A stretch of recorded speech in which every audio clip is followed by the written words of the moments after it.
I was afraid to share what was happening to me. This is a disease that you live with every day. You need to advocate for yourself. You need to be your own champion and your own warrior.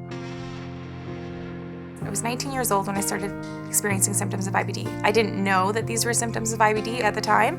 I had diarrhea. Then I started to notice that I had some blood in my stool. I had a lot of abdominal pain. And unfortunately, I kept this stuff to myself.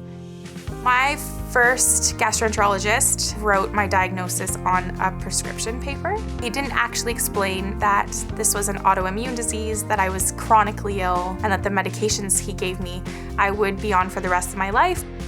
So I didn't really understand what this would mean for me. Inflammatory bowel disease is chronic inflammation of the intestine. It consists of two diseases, Crohn's disease and ulcerative colitis. They're slightly different. Crohn's disease can affect any part of the intestine, so anywhere from gums to bum, where ulcerative colitis just affects the large intestine or the colon.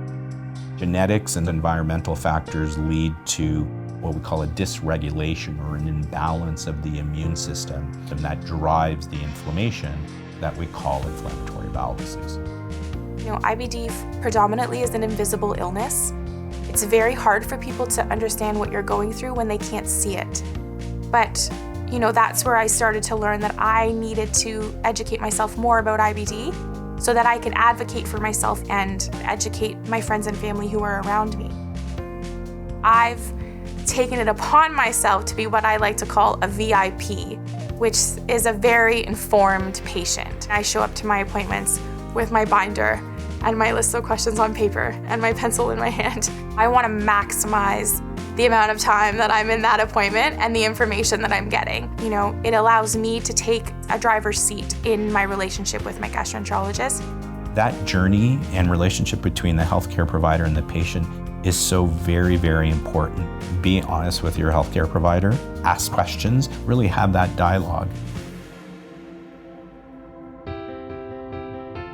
For me, my personal definition of remission is when I am able to live a relatively normal life where my symptoms are either very manageable or almost non-existent. The ultimate goal when we talk about remission, we want to achieve mucosal healing.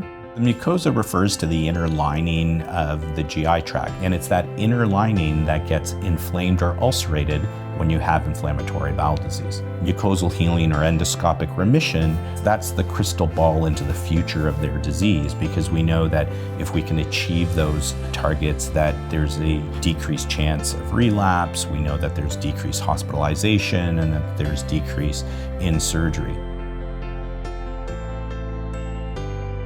I have my own podcast. It's called Guts and Glory, and we talk about everything IBD. I didn't think it was really going to be much, and then I started getting emails from people all over the world. It is such a powerful thing to talk to somebody else who has the same disease as you. I've had IBD for 16 years, and the experiences that I've had, the people that I've met, the more I've educated myself, the more I've advocated for myself in my healthcare appointments, I've become more comfortable with accepting that this is who I am, this is a part of me. I call myself an IBD warrior. My definition of a warrior is somebody who goes to battle, someone who has to do their best in tough situations. And I think people who have IBD undoubtedly are IBD warriors.